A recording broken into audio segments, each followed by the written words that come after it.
Assalamualaikum warahmatullahi wabarakatuh. Alhamdulillah, alhamdulillahi rabbil alamin. Assalatu wassalamu ala asrafil anbiya'i wal mursalin, sayyidina wa maulana Muhammadin. Ashhadu an la ilaha illallahul malikul haqqul mubin wa ashhadu anna Muhammadan abduhu wa rasuluhu was-sadiqul wa'adal amin. Allahumma salli wa sallim wa barik wa karim ahzanul nabil karim ihdinil lazi min jalalika wa innal lazi min jamalika wa innahu min kitabika wa tahirin wal mujahidina amma ba'du ibadullah wa itaqullah. Alhamdulillah, segala puji syukur kita panjatkan kehadirat Allah atas limpahan karunia rahmah dan hidayahnya, serta dengan izin dan ridhonya kita dapat bertemu kembali dengan saya, Guru Mursyid Syekh Nur Muhammad Buya Irwan Maulana Al-Khalidi, Pasaman, Sumatera Barat, Lubuk Sekaping, Indonesia. Dalam makom majelis zikir ma'rifatullah, kajian hakiki dari tauhid, kupas tuntas dalam wadah syiar YouTube Buya Pasaman Timur dalam naungan Yayasan Islam Hidayatul Mubarakah Indonesia. Alhamdulillah, bersalam kita tidak akan pernah terlupakan. Marilah sama-sama kita sampaikan puji dan salam kita kepada junjungan kita Nabi Allah, Nabiul Akhirul Zaman, Rasulullah Muhammad sallallahu alaihi wasallam. Atasnya kalimahnya kita kalamkan dengan membacakan Allahumma sholli ala Sayyidina Muhammad wa ala alihi Sayyidina Muhammad. Alhamdulillah, bertemu lagi dengan saya Guru Mursyid yang insya Allah selalu berbagi wawasan dan ilmu pengetahuan demi mencapai peningkatan iman dan takwa kita kepada Allah Subhanahu wa Ta'ala. Tentunya dengan kita bertolabul ilmi di majelis tolabul ilmi. Bagaimana kita bisa belajar menuntut ilmu, memperdalam hakikat-hakikat dari syariat yang mana ditarekatkan menuju ma'rifat, sehingga terbukalah batasan atau hijab antara Tuhan sebagai wujud dan maujudnya adalah umat sebagai kodrat. Ini insya Allah mudah-mudahan bermanfaat buat kita bersama. Adapun pada waktu dan kesempatan ini saya akan berbagi wawasan salah satu yang terpenting di dalam iman, ya, sekali lagi yang terpenting di dalam iman, mengetahui hakikat dari menyembah dan disembah. Di dalam iman salah satu, kenapa saya bilang salah satu? Karena tingkat penyembahan itu, makom dari penyembahan itu terbagi dari 7 tingkat. 7 tingkat dalam makom penyembahan takbirnya. Pengawalan takbirnya itu ada 7 tingkat. Tapi salah satu yang harus diwaspadai, yaitu tentang hukum menyembah dan disembah. Siapa betul yang menyembah, siapa yang disembah. Hakikatnya akan kita kaji pada waktu dan kesempatan ini. Para hadirin kaum muslimin dan muslimat, jamaah rahimakumullah. Hal yang perlu diperhatikan kebenaran dari perbuatan ketuhanan. Perbuatan ketuhanan dilakukan oleh iman, sementara perbuatan Tuhan dilakukan dengan ilmu. Ini ada perbedaan, hadirin. Perbedaan menjalankan ketuhanan dengan makom iman dan menjalankan Tuhan dalam penyembahan diri itu disebut dengan makom ilmu. Tidak ada lagi yang menyembah dan disembah, tetapi berdirilah sesuatu yang disembah. Ini ilmu. Tapi sekarang ini kita akan membahas penyempurnaan kata menyembah. Kata menyembah ini untuk dua kodrat tadi itu menandakan suatu perbedaan. Dikatakan menyembah dalam iman. Nah, ini harus kita paham maknanya. Dikatakan menyembah dalam kata ilmu, ini memiliki jalan yang berbeda. Di dalam makom iman, hadzihi, ya, ini ditentukan ya ayyuhallazi, ini tentang orang-orang yang beriman. Artinya sebuah makom yang ditentukan imannya dan mengimani apa yang dikerjakan. Wa an ya'buduna hadza siratal mustaqim. Memang Allah beritahu kepada semua orang yang beriman, sembahlah aku, itulah jalan yang terbaik. Wa an ya'buduna hadza siratal mustaqim. Di sini perlu digarisbawahi ma'buduni. Nah, ini hukum iman dalam penyembahan. Arti penyembahan ini ma'buduni, terpisah yang disembah dengan yang menyembah. Nah, ini memiliki dua kategori. Nah, kalau ini dibawa ke makom ilmu, maka ini akan bersekutu antara menyembah dengan yang disembah. Karena di makom iman, makom ilmu itu memiliki kodrat yang berbeda. Di makom ilmu dinamakan fa'buduni, bukan ma'budu. Nah, kita lihat di surat Al-Isra ayat 14. Ya. Fa'buduni, sembahlah aku, sama, cuma ada kata fa. Kalau dalam iman ma'buduni. Ini perbedaan. Jadi kita lihat sekarang di makom iman. Siapa betul yang mengatakan si pelaku pembuat, si pelaku sembah dan menyembah. Nah, ini dikatakan makom ma'bud, ya, abud. Hukumnya adalah dua, ada penyembah, ada disembah, umat dan Tuhan. Ini dalam bahasa iman. Siapa betul yang dikatakan umat, siapa yang menyembah, dan siapa betul yang dikatakan yang disembah. Ini harus jelas. Hakikat dan hakiki dari perbuatan di makom iman, kita harus tahu makom penyembah dan disembah. Karena iman memang dijalankan dengan batasan. Iman memiliki batasan untuk mengetahui ilmunya, tapi tidak dibatasi untuk mengetahui. Memang ada batasan, tetapi tidak dibatasi.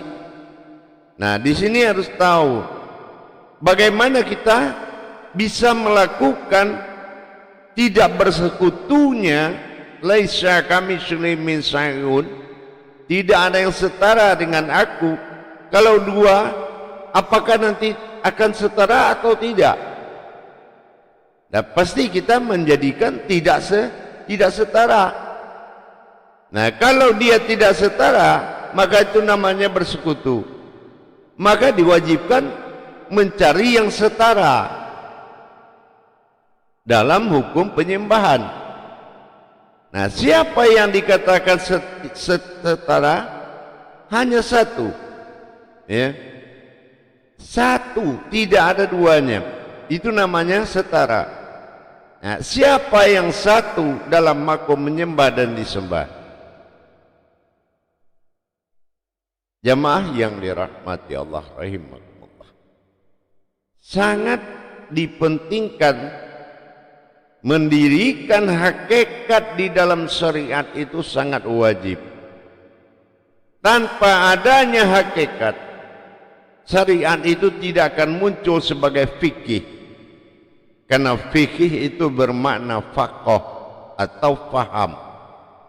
Nah, sekarang kalau kita takbir Allahu Akbar, jangan ada dua yang berbeda. Maka ini tidak bersekutu kalau tidak berbeda.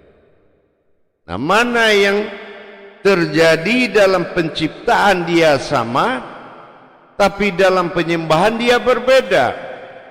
Nah, ini kita masuk dalam makom ma'buduni, bukan fa'budu, tapi ma'budu.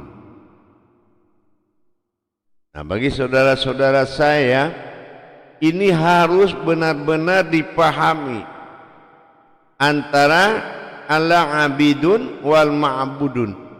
Harus tahu dulu mana perbuatan abid dan mana perbuatan abud, penyembah dan disembah. Ya. Nah, maka di sini kita akan ikut kepada amanah Allah. Pada sebuah qudsi Allah katakan, wala tafaraku fil izati wa tafaraku fis sifat. Setiap zat Allah, zat yang bersifat Allah, ya, zahir terlihat, ini adalah hukum daripada menyembah. Sementara yang tidak terlihat tapi nyata, ini disebut sifat. Nah, sifat adalah zahir yang diperlihatkan oleh sifat. Sifatlah yang memakai zat, sehingga zat hanya memperlihatkan sementara wujudnya sifat. Ini yang dikatakan wa tafaraku fi sifat. Maka tunduklah kepada sifat. Nah, disinilah terjadi tafakur dan tunduknya zat kepada sifat. Wala tafaraku fil izatin wa tafaraku fi sifat. Bagaimana zat ini tunduk kepada sifat? Apa yang dikatakan sifat? Ini yang dikatakan sebuah askar, sebuah titik temu kodrat yang tidak berasal dari langit dan bumi. Ini adalah diri sifat. Diri sifat, diri hakikat dan hakiki dalam wujud yang sama. Terlihat dia hakikat, wujudnya adalah hakiki. Ini zat dan sifat. Ini yang dikatakan dengan ma'buduni ala fa'buduni. Menyembahlah aku dan disembahlah aku.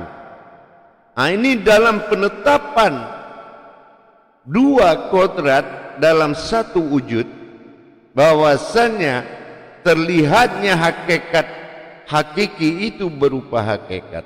Ini harus benar-benar rapi di dalam takbirnya. Bagaimana zat itu menghadap kepada sifat, disitulah dalam pensaksian Nur Ma'in. yaitu pandangan. Inilah yang dikatakan sebuah diri hakiki makrifat dengan hakikat makrifat. Dalam satu kodrat terjadi dua kodrat. Dalam satu wujud dua kodrat. Disinilah terjadinya penyembahan. Dalam bentuk perlakuan yang berbeda, tapi dalam wujud yang sama. Hayya 'alas shalah wa hayya 'alal falah. Nah, yang satu dikatakan mendirikan, iqamatis shalah, itu sifat. Ya, iqamatis shalah.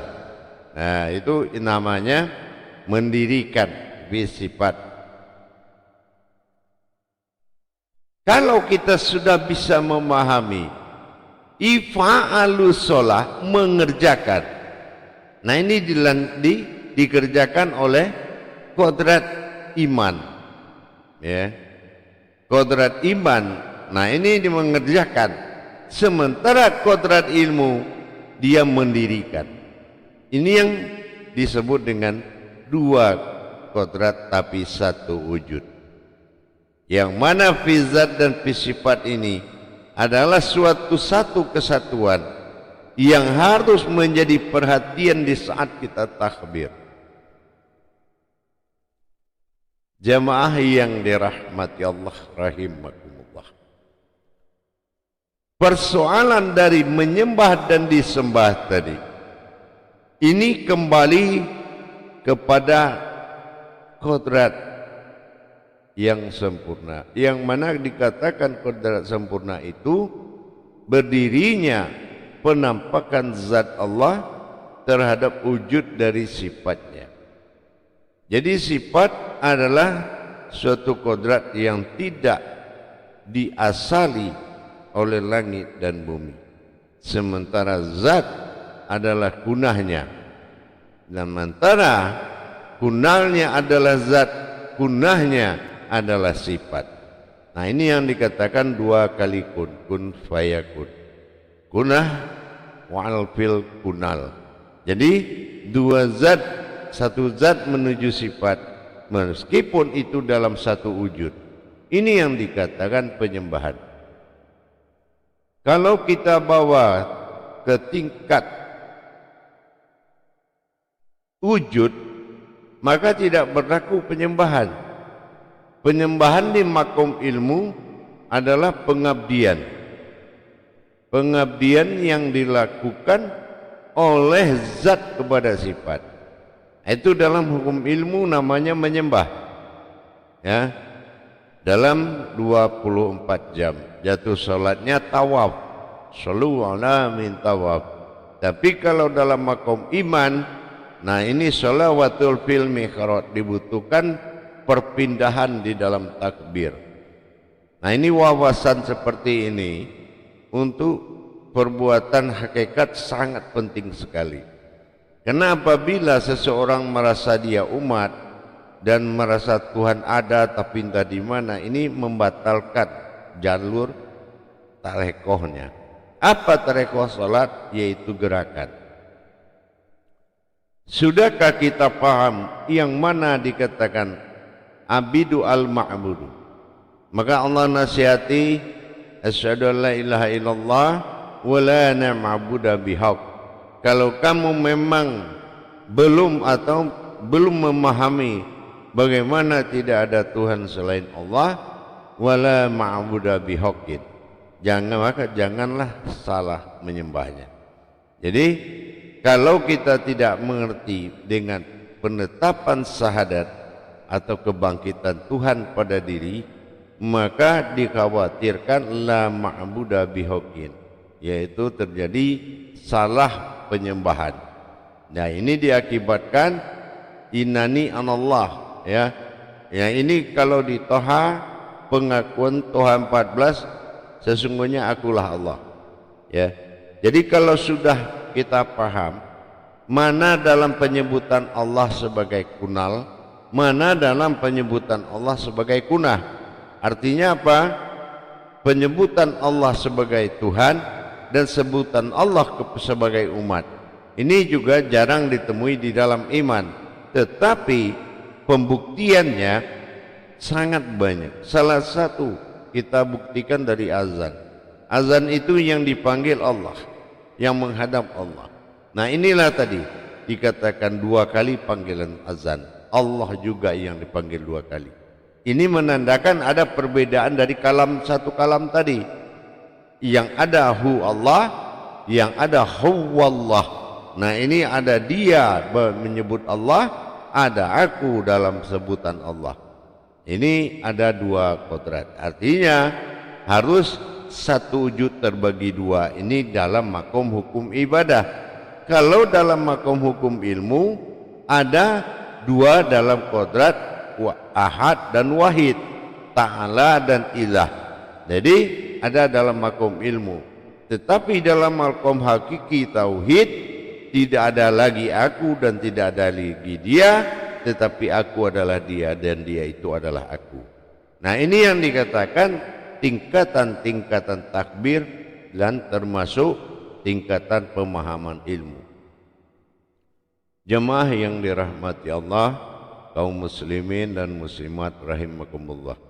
Jadi kalau kita sudah bisa mendapatkan perbedaan antara 2 kodrat, yang pasti kalau kata menyembah itu sudah pasti berdampak aku di sana engkau di situ.